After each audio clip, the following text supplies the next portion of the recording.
Some of it is statistics heavy and some of it's pretty like mathy. And so underneath the mathy stuff, I'm just gonna go through those frames really fast, but then also for those who are interested, then I'll say like Levine's test is blah, blah, blah. You know, so like I'll explain that really fast, but then don't tune out, don't worry about it being so mathy. There's lots of content that's just for normal people like you. But because this was originally kind of research for kind of a mixed methods research, there is some mathy stuff and that stuff is fun too. So bilingualism and translanguaging practices in P20 identity development, both intentions and dynamism. P20 is kind of a new federal term for preschool through graduate school. So what used to be called K-12 is now being called P20.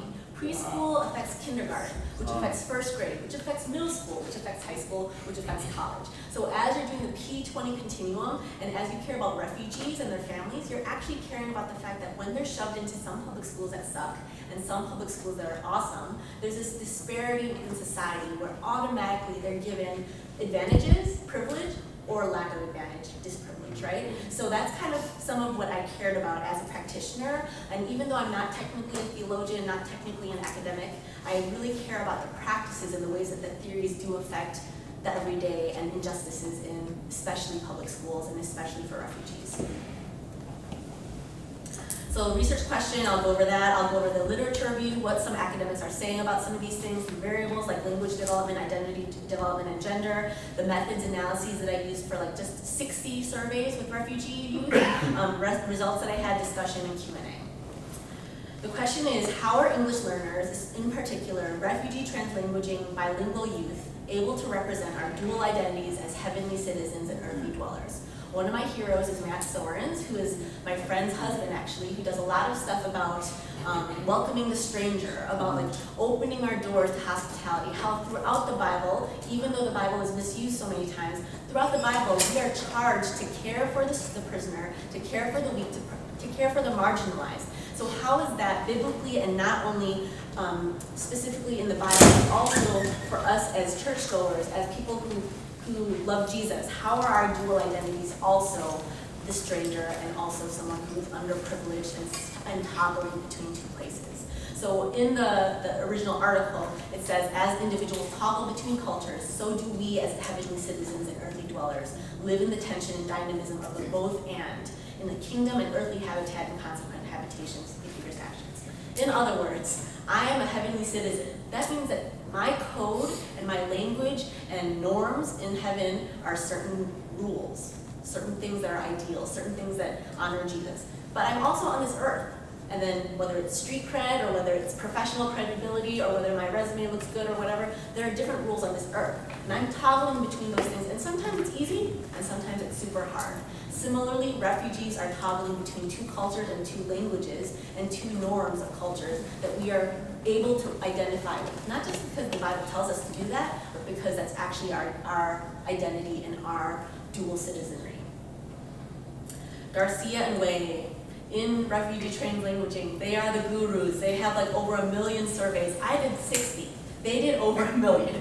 And so what they did was they asserted that dynamic bilingualism is a dynamic meaning-making discursive process. Its dynamism involves the engagement of 2 or more languages, allowing the communication process to be increasingly complex, but also increasingly able to navigate between multiple communities and contexts.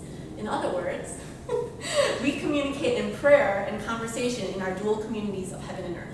I am praying to God. Some people on this earth think that I'm crazy by doing that. They're like, is she a psycho? Maybe we should check if she's like praying to this invisible person, because people in mental hospitals do that. So maybe that person is also crazy. No, it's because I'm toggling between heaven and earth. So I'm talking to someone who's invisible, but also visible to me. Bro, Gorman, Ramirez, and Westaby also say that there are diverse ways where a young person in a refugee background experiences the world. A young refugee might experience the world primarily as a young black person, a young woman. Issues of gender, race, intersectionality as a refugee youth all affect mental health. So similarly, in our application to ourselves, the intersection of our identities as both heavenly citizens and earthly dwellers affect the way we communicate and live. My mental health is going to be affected if somebody judges me and they see me praying and they think that I'm a crazy person. Also, my mental health is going to be affected by the fact that sometimes when I'm talking to my Korean American first generation parents, I have to actually switch my language, then switching to work, where it's a multi-cultural bilingual staff. Then I have to switch to church, where like sometimes when I present stuff like this, they're like, oh, I like it, I don't like it, you're too liberal, you're too conservative. So my mental health is affected by my heavenly citizenry and my earthly dwelling, and similarly, these young refugees all the more so. Cummins, he asserts also that collaboration beyond mere coexistence can happen between and betwixt different language backgrounds, which is called L1, right? So like my L1 was Korean, my L2 was English. So now I'm bilingual, but my first language was English, L1, in the academic literature. My language 2, English, is also part of my identity. So collaboration between our heavenly realms and earthly dwelling places allows for tension and dynamism that I assert could be considered bicultural or bilingual, and not unlike the discipline of eschatology. So eschatology talks about in Revelation, like what happens in our future selves or current selves, that tension, that dynamism between like, this book of Revelation sounds crazy. That's a crazy place, right? But no, it's not, because that's actually our place, that's our home. You know, Revelation talks about these weird things that happen, but that's actually our home. But do you know what, right now I'm talking to you all, and you guys are humans in front of me, and this is also my home, this earth, you know, and I want to care for it, I want to like love it, I want to be fully present while God calls me here. Kegler, Marshall, Rodin, Oman, and McElroy, they say that evidence is accumulating to suggest that positive youth development may be an effective approach to preventing teen pregnancy. So instead of saying, these girls, they're just messed up, these deficits, look at these 20 things that did not go well for them during their life, it sucks. Poor them, poor them. Sure, there's some good to that. I think that there's some good work that happens in that model, but now they're saying that assets approach of saying like, well, what do they have going for them? What if their mom actually raised them well, but then there were certain things that society didn't provide? Let's look at their assets and let's build on those assets instead of only identifying deficits and then filling those holes. I would assert that a dual identity development that juxtaposes the realities and challenges of earthly living with ethereal heavenly futures of our lives is the only healthy way to address our dual citizenry and true holistic identity development. That's my assertion. Rumbaut, Ima, they say specifically for Asian refugee youth that successes and the failures and the problems of the refugee youth regarding the educational and occupational attainments were really, really based on kind of this place-based identity, right? So like, even though I have lived in Portland, Oregon, New Haven, Connecticut, and Chicago, Illinois, and Leeson, Illinois, like I feel like actually my home is in Bangladesh, right? Like what if somebody's imagined community and imagined home is different than what their physical spaces were? So I think that what they're really identifying in this particular study is that the Asian refugee youth, even when they had ambitions for leaving their refugee placement or whatever they were dreaming for outside of their present circumstances, but their present circumstances also matter. That eschatology of the both and where we are earthly dwellers and heavenly citizens, they are also fully a refugee and fully someone with dreams and aspirations beyond their refugeeness. This specific study also talked about like positive psychologists, which is similar to the assets. And I'm saying that positive pastors, positive practitioners, we can also study the relationship between certain qualities of our P20 student congregants, youth congregants with positive dimensions versus negative ones. This is more a little bit about that asset-based stuff, which is also in a different discipline called positive psychology. So instead of like, you have this illness, you have this diagnosis. Again, positive psychologists are juxtaposing that with, but you also have these strengths, and you need to own them. Until you can own the strengths that you have, you can't even fill the holes and the voids that you have also identified. And adults, we're just walking around broken people, right? Because by then you're like self-aware, you're like, I'm actually not very good at this. I don't really like this. And you know this about yourself because you have self-awareness, because human beings, that's one of the things that are higher thinking skills.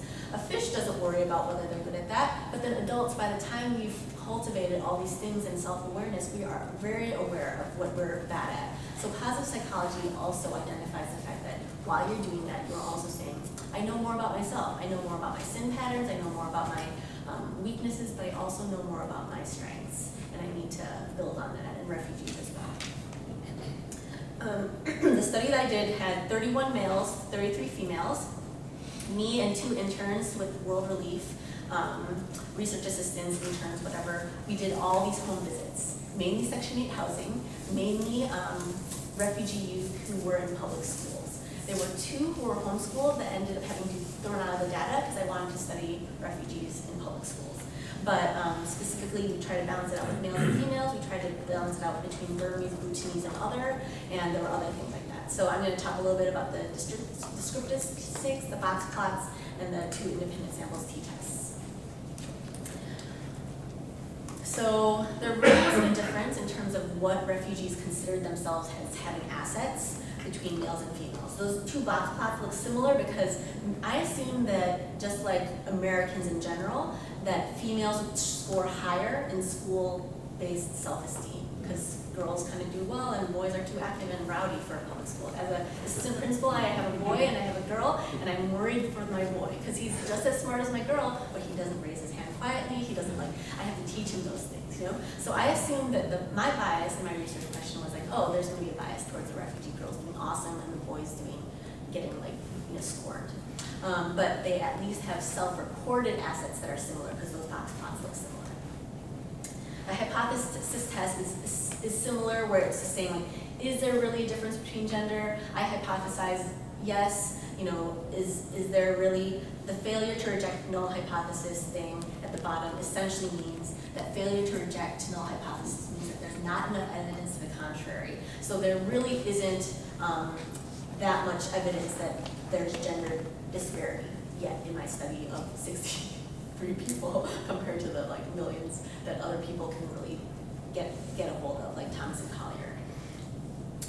That's similar, the pooled standard deviance shows that a 4.347 score shows that there isn't that much disparity between the data sets. There's essentially similar weight of boys and similar weight of girls. And in the end, the conclusion, the soft conclusion, is that the data suggests that there's no relationship between gender and self-reported asset scores.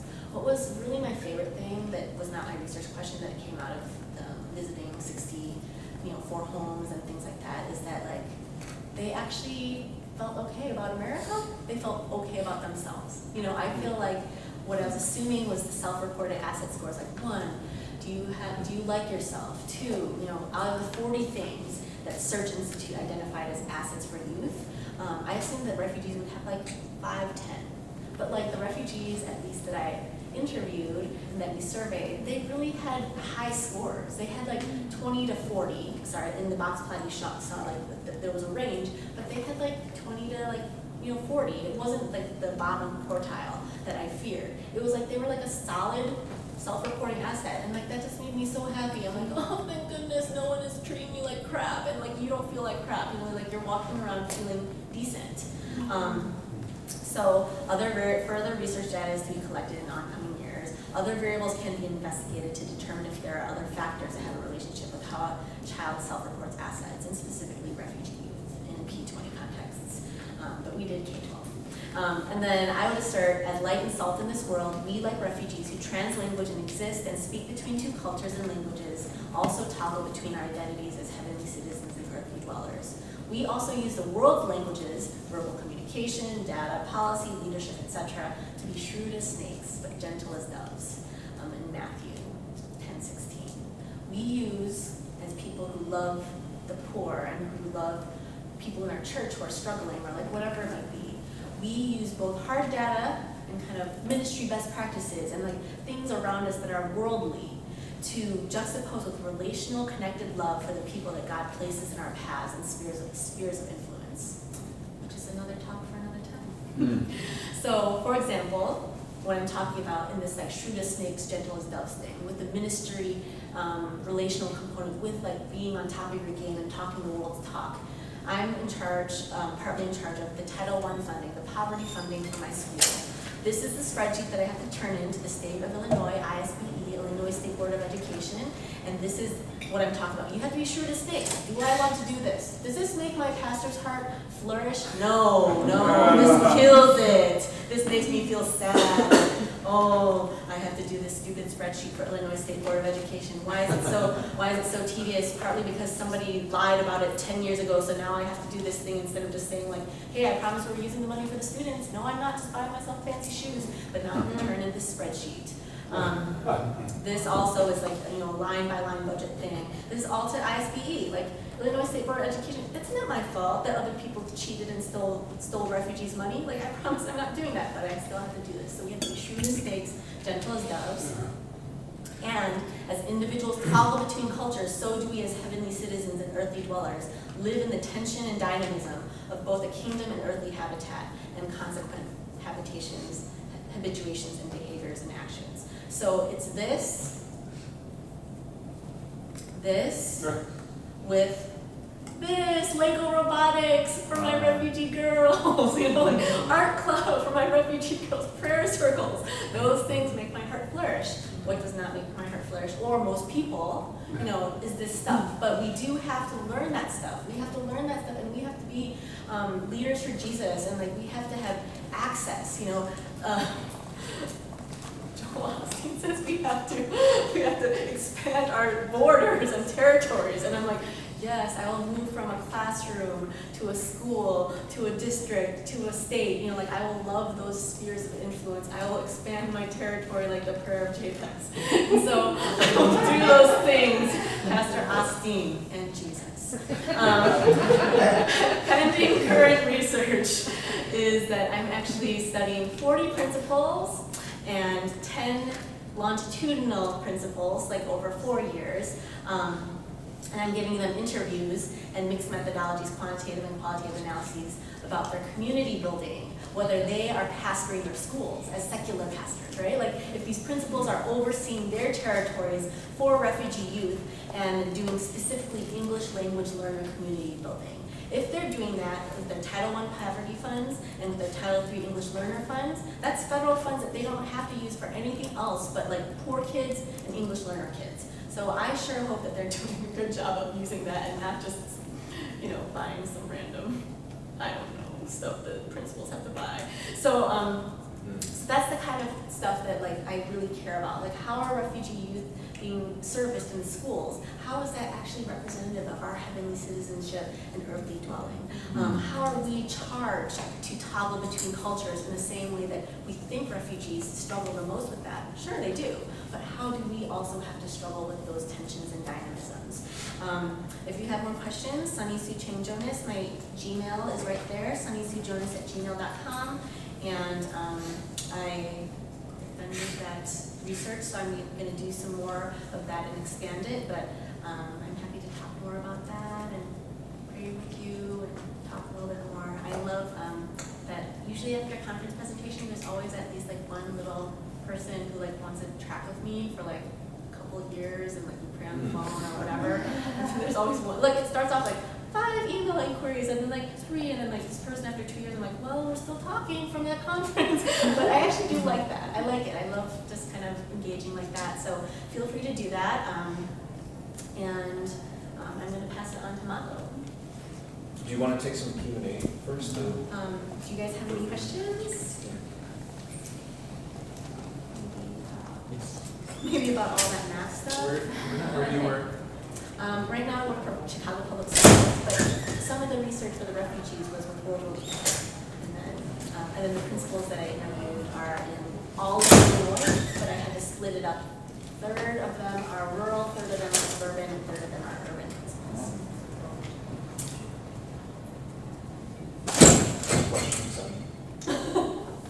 And not directly related to your research, but more your posture. Are there networks of Christians in public education that